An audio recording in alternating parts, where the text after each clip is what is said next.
ನಮಸ್ಕಾರ ವೀಕ್ಷಕರೇ, ವಿವಾ ನ್ಯೂಸ್ಗೆ ಸ್ವಾಗತ. ಇದು ಸುದ್ದಿಗಳ ಡಬ್ಬಿ.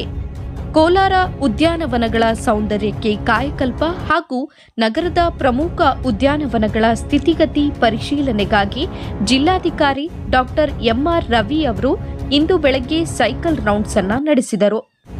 ಈ ವೇಳೆ ನಗರಸಭೆ ಅಧ್ಯಕ್ಷರು ಹಾಗೂ ಉಪಾಧ್ಯಕ್ಷರು ಅವರಿಗೆ ಸಾಥನ್ನ ನೀಡಿದರು. ಜಿಲ್ಲಾಧಿಕಾರಿಗಳು ಸರ್ವಜ್ಞ ಪಾರ್ಕ್, ಅಂಬೇಡ್ಕರ್ ಪಾರ್ಕ್ ಮತ್ತು ಕುವೆಂಪು ಪಾರ್ಕ್ ಸೇರಿದಂತೆ ನಗರದ ವಿವಿಧ ಉದ್ಯಾನವನಗಳಿಗೆ ಭೇಟಿ ನೀಡಿ ಪರಿಶೀಲಿಸಿದರು. ಈ ಭೇಟಿಯು ಇಂದಿನಿಂದ ಆರಂಭಗೊಂಡ ಸ್ವಚ್ಛತಾ ಹಿ ಸೇವಾ ಆಂದೋಲನದ ಭಾಗವಾಗಿತ್ತು.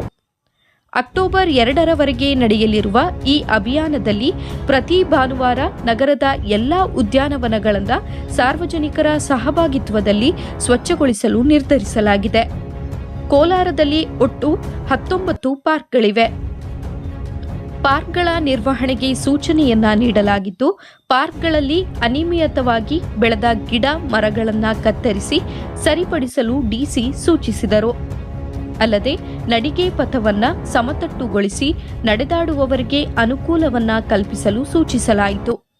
ಸುಮಾರು 85 ವರ್ಷಗಳಷ್ಟು ಹಳೆಯದಾದ ಸರ್ವಜ್ಞ ಪಾರ್ಕ್ನಲ್ಲಿರುವ ಬ್ಯಾಂಡ್ ಸ್ಟ್ಯಾಂಡ್ ಮತ್ತು ರೇಡಿಯೋ ಕಿಯೋಸ್ಕ್ ಅನ್ನು ದುರಸ್ತಿಪಡಿಸಿ ಬಣ್ಣ ಹಚ್ಚಿಸುವಂತೆ ತಿಳಿಸಿದರು. ವಾರಾಂತ್ಯಗಳಲ್ಲಿ ಇಂತಹ ಸ್ಥಳಗಳಲ್ಲಿ ಸಂಗೀತ ಕಾರ್ಯಕ್ರಮಗಳನ್ನು ಆಯೋಜಿಸಲು ಚಿಂತಿಸುವಂತೆಯೂ ಸಲಹೆಯನ್ನ ನೀಡಿದರು.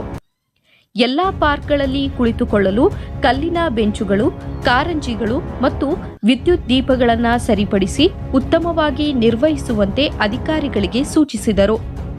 ಮಳೆಗಾಲದಲ್ಲಿ ಪಾರ್ಕ್ಗಳಲ್ಲಿ ನೀರು ನಿಲ್ಲದಂತೆ ನೋಡಿಕೊಳ್ಳಬೇಕು ಹಾಗೂ ಕೊಳಚೆ ನೀರು ಕಾಲುವೆಗಳಲ್ಲಿ ಕಸ ಸೇರದಂತೆ ಎಚ್ಚರ ವಹಿಸಬೇಕು ಎಂದು ತಿಳಿಸಿದರು.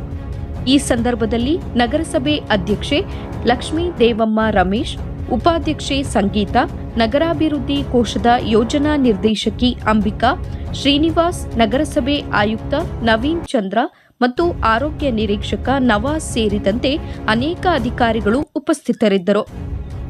ವಿವಾ ನ್ಯೂಸ್ ಕನ್ನಡ.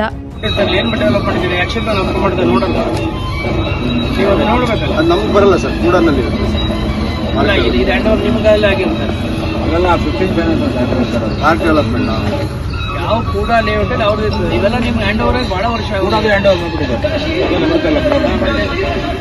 ಹ್ಯಾಂಡ್ ಓವರ್ ಆದಮೇಲೆ ನಿಮ್ಮದೇ ಅದು ನಿಮ್ಮದೇ ಜವಾಬ್ದಾರಿ. ಪಾರ್ಕ್ ಡೆವಲಪ್ಮೆಂಟ್ಗೆ ನೀವು ಆ್ಯಕ್ಷನ್ ಪ್ಲಾನಲ್ಲಿ ದುಡ್ಡು ಪ್ರೊವಿಷನ್ ಮಾಡಿಕೊಳ್ಳೇಬೇಕು. ಎಷ್ಟು ದಿನದಲ್ಲಿ ನೀವೆಲ್ಲ ಒಂದು ಜೀವ ಕೊಡ್ತೀವಿ. Thank you.